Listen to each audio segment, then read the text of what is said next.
3 simple tips para sa mga housewives kung paano ka makakatulong kay mister sa pang-araw-araw na gastusin habang nasa bahay ka lang kasama ang mga anak mo. Hi sis! Ako nga pala si Grace from Lucena City, Quezon. Dati akong service crew at sales lady sa mall. Pero ngayon, isa ng dropshipper at affiliate marketer. Recently na-feature ang kwento namin ng fiancé ko sa Kada Umaga Show with Miss Pia Guanyo sa Net25. Una, kailangan mo mag-aral kung paano kumita habang nasa bahay ka lang. Tulad ng mga work from home o di kaya naman dropshipping o affiliate marketing.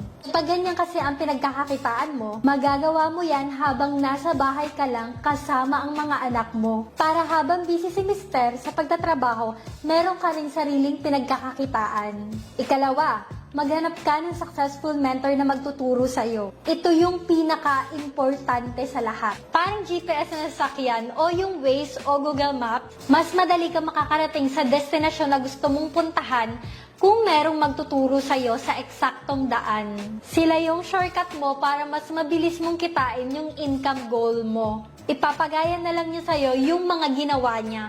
At ikatlo, mag-register ka sa free webinar na ginawa namin kung saan ituturo namin sa'yo yung eksaktong ginawa ko para makaipon at mabili yung mga bagay na gusto ko na hindi ko kailangan humingi kay mister at nandito lang ako sa bahay.